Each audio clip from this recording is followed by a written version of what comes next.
இந்த கதையின் பெயர் நன்றி கெட்ட மனிதன் கதை. இப்ப நம்ம கதைக்குள்ள போலாம். ஒரு ஊரில் ஒரு பிராமணன் வசித்து வந்தான். அவன் ஏழையாக இருந்த போதிலும் எல்லோரிடமும் அன்புடன் நடந்து கொள்வான். ஒரு நாள் அவன் மனைவி அவனிடம் குழந்தைகளின் பசியை போக்க ஏதேனும் பொருள் சம்பாதித்து வரும்படி கூறினாள்.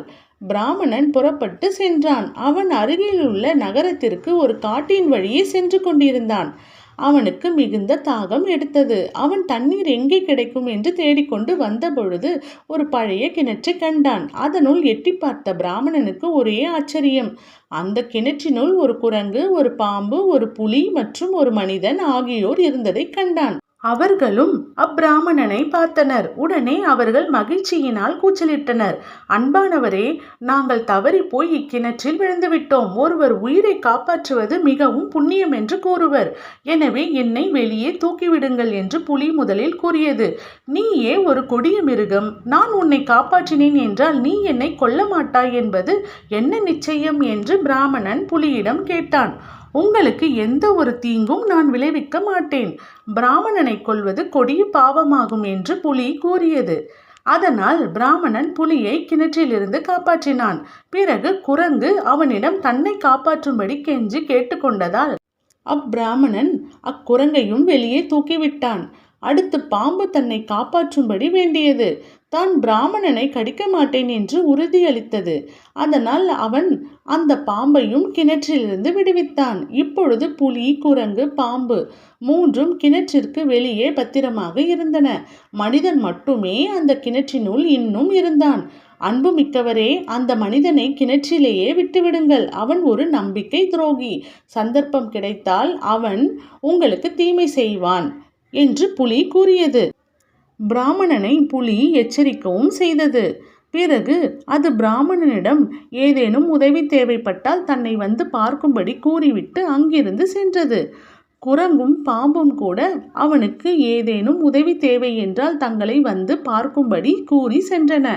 இப்பொழுது கிணற்றினுள் இருந்த அந்த மனிதன், ஐயா, என்னை காப்பாற்றுங்கள் என்று கெஞ்சினான். பிராமணனும் அவனுக்கு இறங்கி அவனை கிணற்றிலிருந்து வெளியே தூக்கிவிட்டான். நான் ஒரு பொற்கொல்லன். இக்காட்டிற்கு மறுபக்கத்தில் இருக்கும் நகரத்தில் வேலை செய்கிறேன். உங்களுக்கு ஏதேனும் பொன் ஆபரணங்கள் செய்ய வேண்டுமென்றால் என்னை வந்து பாருங்கள் என்று கூறிவிட்டு அவனும் அங்கிருந்து சென்றான். பிராமணன் எங்கெங்கோ அலைந்து திரிந்தும் அவனால் பணம் சம்பாதிக்க முடியவில்லை. அவன் தனது வீட்டிற்கு திரும்பும் வழியில் குரங்கை போய் பார்த்தான். குரங்கு அவனுக்கு இனிமையான பழங்கள் பலவற்றை கொண்டு வந்து கொடுத்து அவனுக்கு எப்பொழுதெல்லாம் உணவு தேவைப்படுகிறதோ அப்போதெல்லாம் தன்னை வந்து பார்க்கும்படி கூறியது.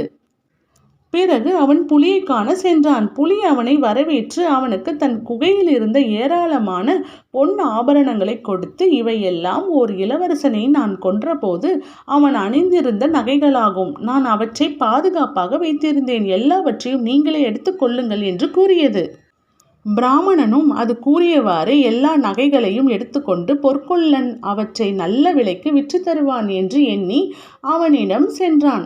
பிராமணன் கையில் இருந்த நகைகளை பார்த்த பொற்கொல்லன் அவையெல்லாம் தான் முன்பு இளவரசனுக்கு செய்த நகைகள் என்று கண்டு கொண்டான். அவன் அந்த நகைகளை கண்டு பிரமிப்பது போல் நடித்து பிராமணனை அங்கே சிறிது நேரம் இருக்குமாறு தான் அந்த நகைகளை எடுத்து போய் அதை வாங்குபவரிடம் காண்பித்து வருவதாக கூறி சென்றான். பொற்கொல்லன் நேராக அரசனிடம் சென்று அந்த நகைகளை காண்பித்தான். மேலும் அந்த பிராமணனே நகைக்காக இளவரசனை கொன்றுவிட்டதாகவும் கூறினான். ஆத்திரமடைந்த மன்னன் தனது காவலர்களை அழைத்து பொற்கொல்லன் வீட்டில் இருக்கும் பிராமணனை உடனே கைது செய்து சிறையில் அடைக்குமாறு பணிந்தான். அவனுக்கு மரண தண்டனை அளியுங்கள் என்று அரசன் ஆணையிட்டான். காவலர்களும் பிராமணனை கைது செய்து சிறையில் அடைத்தனர். ஐயா, எனது விலங்கு நண்பர்கள், இவன் ஒரு நம்பிக்கை துரோகி. இவனை கிணற்றிலிருந்து காப்பாற்றாதீர்கள் என்று எச்சரிக்கை செய்தும் இவனை நான் காப்பாற்றினேன் என்று பிராமணன் மனம் நொந்து வருந்தினான். அப்பொழுது அவனுக்கு ஏதேனும் துன்பம் நேர்ந்தால் தன்னை அழைக்குமாறு பாம்பு சொன்னது அவனது நினைவிற்கு வந்தது. பிராமணன் பாம்பை தன் மனதில் நினைத்தான். உடனே அது அவன் முன் தோன்றியது.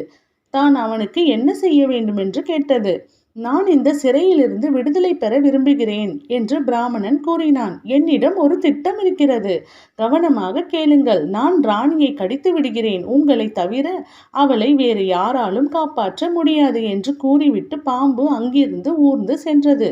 திடீரென்று அரண்மனையில் கூச்சல் குழப்பம் உண்டாயிற்று. ராணியை பாம்பு கடித்ததினால் உண்டானது அது. ஆனால் ராணியை யாராலும் குணப்படுத்த முடியவில்லை. அப்பொழுது பிராமணன் சிறை காவலர்களிடம் பாம்பு கடித்தவர்களை குணமாக்குவதில் தான் தேர்ச்சி பெற்றவன் என்று தெரிவித்தான். இதனை காவலர்கள் அரசனுக்கு தெரிவிக்க அவன் உடனே பிராமணனை அரண்மனைக்கு அழைத்து வர செய்தான். பிராமணன் ராணியை பரிசோதிப்பவன் போல் பாசாங்கு செய்து ராணியின் நெற்றியை தொட்டான்.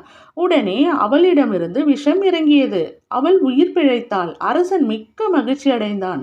அவன் பிராமணனிடம் அந்த தங்க நகைகள் அவனுக்கு எப்படி கிடைத்தது என்று கேட்டான். பிராமணன் அரசனிடம் தான் கிணற்றில் விழுந்திருந்த 4 உயிர்களை காப்பாற்றியதையும் ஒவ்வொருவரும் அதற்கு தனக்கு நன்றி கடன் செலுத்தியதையும், ஆனால் பொற்கொல்லன் மட்டும் நன்றி கெட்டவனாக நடந்து கொண்டான் என்பதையும் எடுத்து கூறினான். பிராமணனை தவறாக தண்டித்து விட்டோமே என்று வருந்திய மன்னன் அத்தவறை சரி செய்யும் விதமாக அவனுக்கு பல பரிசு பொருட்கள் அளித்து அவனை அனுப்பி வைத்தான். அதே சமயம் பொய்யுரை கூறிய பொற்கொல்லனை சிறையில் அடைத்தான். இதுவே அவனுக்கு தண்டனை. கதை முடிவுற்றது. நன்றி, வணக்கம்.